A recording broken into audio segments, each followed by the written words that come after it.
One of the other owners probably kneed me in the mouth at one point growing up. They say it was trauma when I was younger. So they've already got most of that welded up. Mike's up here getting a camera ready for us. I would bet by the end of the week, you'll see probably a large amount of framing done by the end of the week for sure, depending on how much rain we get tomorrow. All right, so you think by like tomorrow we'll have some? Yeah, you'll see the tops on. A skeleton. Yeah. Every time they put joists up on the top, they got to put metal going in between to keep it from swaying. Right. And then they'll make sure they anchor it to the ground as they go. And then over here, as you can tell, we got everything ready to go. This is their stockpile metal, and they'll just grab it from there, cut it to size, and then weld it up. You know, it's real efficient once we get rolling. I think right now they're waiting on our machine we borrowed for this camera. Once we get done with that, we'll work on this side, and then somewhere in between our deering, we'll go ahead and start pouring the roads, or the parking area and the driveway, and it'll wrap all the way around. Is there any particular reason why you pour the roads on different days than the? Not necessarily. Than it's just kind of the way it comes out. We do the pad first and we let it cure for a little bit. We could go ahead and pour the roads, but then as you're driving this and moving equipment across and metal across, it just really marks it up quite a bit, as you can tell over there. So we try to keep down on marking. It does, in the end, you're still going to get some marks, but the less you can do and the less weight you have going across it. We do pour 6-inch driveways, but it's just riskier to do it that early, and we take a little bit of a break before we final grade it out, because I only got so many guys, so we have to kind of do a fine balance of build and pour at the same time. It is nice to have it whenever it does rain, but yeah, you kind of just have to work with what you got. Once we have the slab, they can kind of work off the slab, and then if it does rain, they just have to shut down during the rain time and then deal with the mud. But like we said, I think August 1st is our goal date, but to do that, we have to stay on top of it, no breaks, just rolling through it. And these guys are really good at it. They're very consistent workers. And hope the weather stays with us. Right, yeah. You know, you want it to rain, but at the same time, as a builder, you know, rain can be inconvenient sometimes, but you work with what you got. Are there any sections of constructing a metal building project like this where you can work through rain, or is it just like every time, you know, the weather's not particularly favorable, you have to stop? There's a little bit that makes you stop. Obviously, you can't weld in the rain. You know, your shock factor gets a little high during that time. Usually, you know, it's done raining, we can be back on the slab welding up, you know, within 30 minutes or so.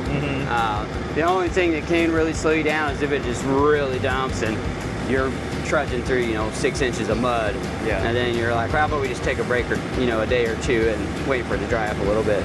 But we really don't see those days very often, because you know, if we get mud on the slab, we can clean it off. For us, in time's more important than pausing for rain. So usually we'll work right through it, and then, you know, if it starts raining, they'll go wait in their cars for a little bit and come right back to it. Rain's not a big deal, especially once you get the concrete down. And then once you do that, that's the hardest part. Once you do that, you're good to go. The concrete and the welding is like the big parts for the rain. Yeah.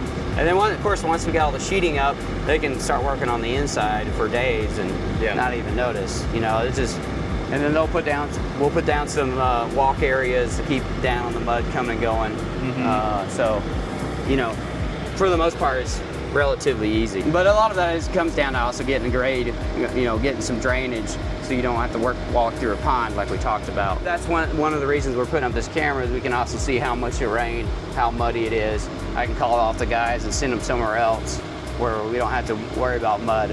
And then before everybody shows up out here. There's a lot of day before planning that happens.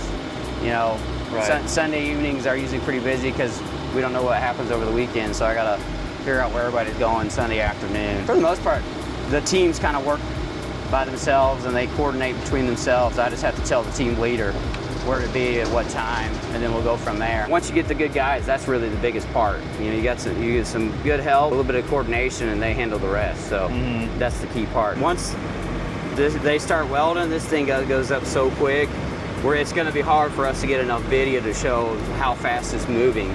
Because one day to the next, it could be drastically different. And so that's why we'll try to get out here as much as we can and show y'all a little bit as it goes. Let you have a good idea of what goes into the build, but yet still keep up with them because they are fast and I can barely keep up with them. Mike and I work on that together to make sure they have everything they need whenever it comes time to go. That way there's no slowdowns during the build time.